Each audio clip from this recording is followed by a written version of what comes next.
El siglo XI en Europa fue un siglo de constantes cambios. Hubo un aumento demográfico y comercial, por lo que necesariamente Europa necesitaba extender su dominio sobre otras tierras. Para Jacques Lecoq esto fue debido a la producción. Muchas ciudades crecieron, otras nuevas se crearon. Mientras hubieron cambios, otras situaciones se mantuvieron. El característico panorama descrito por George Duby en el año 1000, como las supersticiones y el fanatismo religioso, se mantuvieron. En lo político se acrecentaron los conflictos entre señores feudales, ya sea por tierras o por el control político, mientras que los reyes, pese a su excepcional poder, debían compartir este con los señores feudales.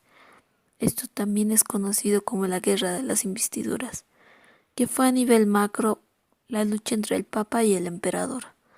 La Guerra de las Investiduras era básicamente la lucha entre el poder papal y el poder imperial. La situación política se describe en una lucha de alianzas, poderes, tratados, pero ¿qué pasaba con el exterior? Se disputa con los árabes el control del Mediterráneo. Hay una expansión comercial. El Imperio bizantino poseía el control comercial del Mediterráneo y poseía el monopolio comercial con el próximo y lejano Oriente, pero a mediados del siglo XI Bizancio entraba en decadencia. Las cruzadas se dieron en este panorama. El Papa, ansioso de poder, decide convocar a los cruzados. Las cruzadas se dieron en este panorama. El Papa, ansioso de poder, convoca a los cruzados para obtener un mayor poder entre la población, mientras que para los señores y quienes participaban en las cruzadas se les auguraba un botín de tierras y otras riquezas. Cuando las cruzadas fueron convocadas, miles y miles de fieles acudieron a su llamado sucesivas veces, y a la larga hubieron muchas cruzadas. La primera cruzada, llamada también Cruzada de los Pobres, fracasó por completo por no tener ningún tipo de orden u objetivo específico, y lideradas por los grandes nobles, pero fue compuesta mayormente por gente venida del campo, nobles de todo tipo, campesinos, siervos libres, cada uno movido por intereses particulares que podrían ser religiosos o caballerescos, pero todos, la mayoría al menos, buscaba tierra y riqueza. Dentro de los mismos discursos Dentro de los discursos que se usaban para llamar a los cruzados, está siempre presente la incitación a la gente haciendo relación a las riquezas y libertades que se podían obtener. La segunda cruzada, también llamada la Cruzada de los Reyes, fue convocada después de que los nuevos reinos cristianos de Oriente perdieron la muy importante ciudad de Edesa, y con la ciudad perdían toda la región nororiental a los dominios cristianos.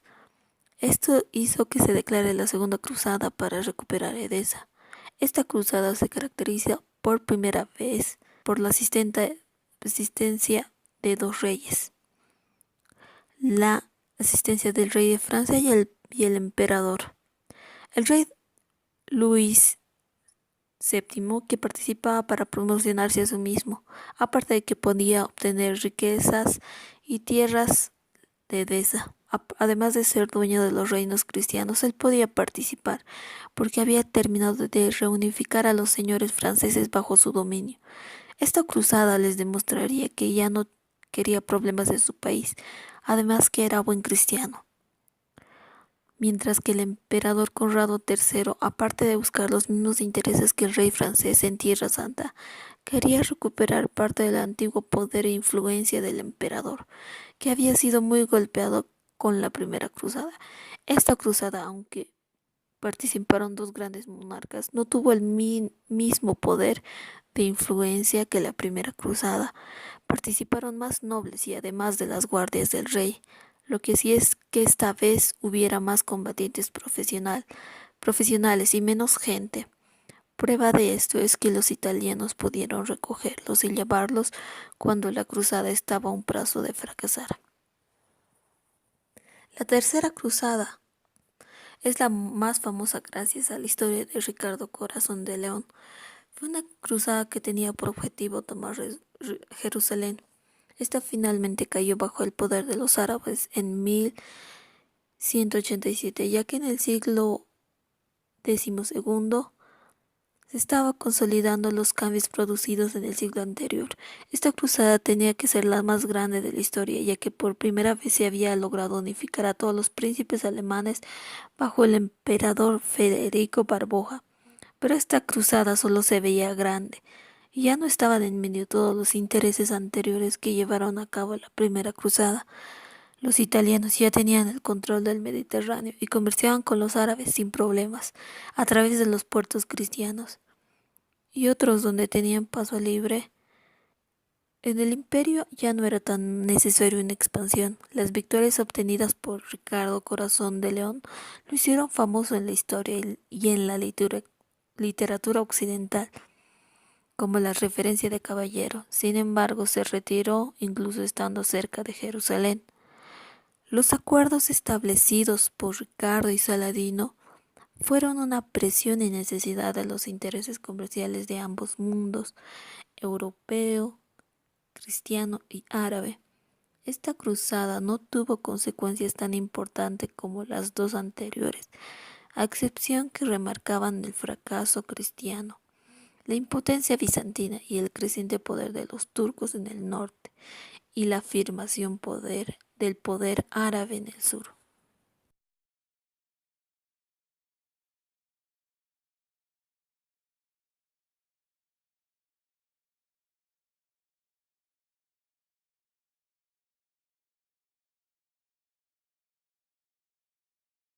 Las cruzadas en Abya Yala es una temática ciertamente no sencilla ni eximida de gravedad, porque el cristianismo y demás no solo es una cuestión de doctrina confesional dogmática, sino que es algo que también tiene implicaciones y complicaciones con todos los tejidos de la estructura y supraestructura de la sociedad, muy particularmente con las relaciones económico-financieras y aún las específicas que tienen que ver con la propiedad privada esclavista, feudal o capitalista. Estas relaciones durante todo el proceso histórico colonial tuvieron el funesto sello de lo trágico en lo material, en lo moral y lo espiritual.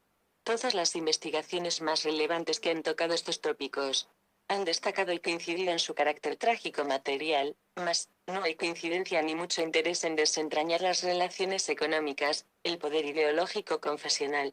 La investigación científica en este ámbito es demasiado restringida y módica. Aún no se han pensado ni siquiera embrionariamente el hecho histórico fundamental para toda la realidad histórica del Toantinsuyo. El choque frontal y central de dos realidades contrapuestas. La realidad extraña y la realidad propia son la expresión histórica de esa frontalidad y centralidad histórica. Es decir, el hecho cierto que el cura Vicente de Valverde alzando en una mano la Biblia, en realidad no era sino un simple dominical o algo semejante, y en la otra el crucifijo, intenta mostrar y demostrar discursivamente que esos dos objetos culturales eran el concentrado de la verdad suprema o divina.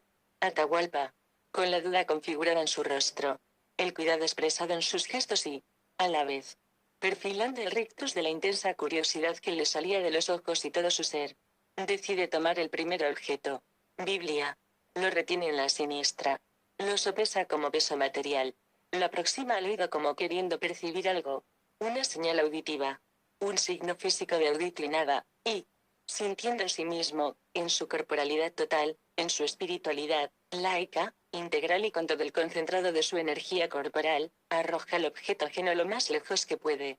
Arroja de sí con todo su ser lo extraño. Rechaza con todo su ser lo ajeno.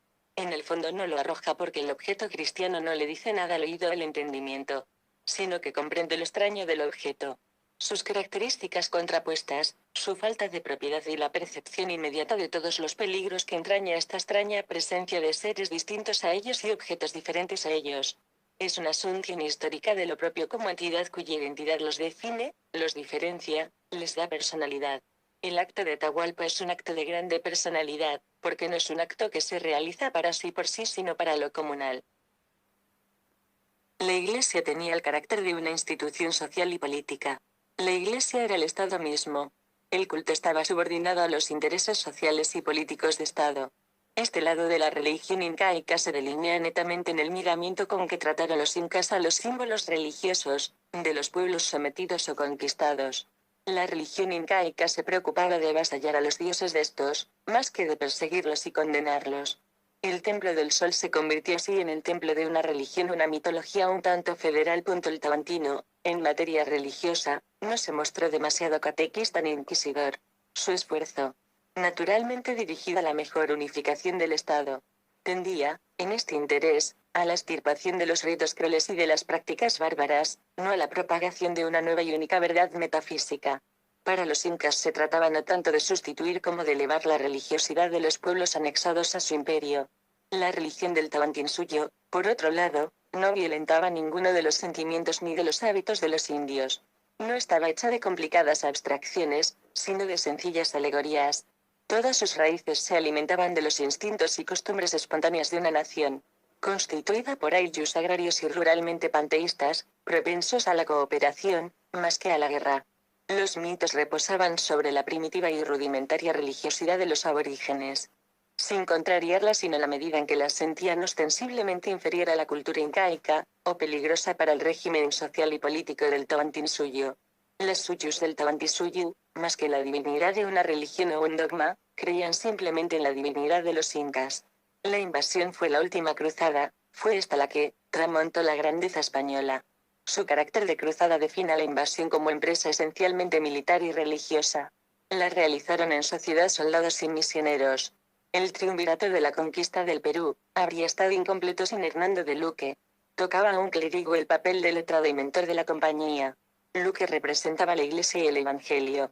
Su presencia resguardaba los fueros del dogma y daba una doctrina a la aventura. En Cajamarca, el verbo de la cruzada fue el padre Valverde. La ejecución de Atahualpa, aunque obedeciese solo al rudimentario maquiavelismo político de Pizarro, se revestió de razones religiosas. Virtualmente, aparece como la primera condena de la Inquisición en el Perú. Después de la tragedia de Cajamarca, el misionero continuó dictando celosamente su ley a la conquista.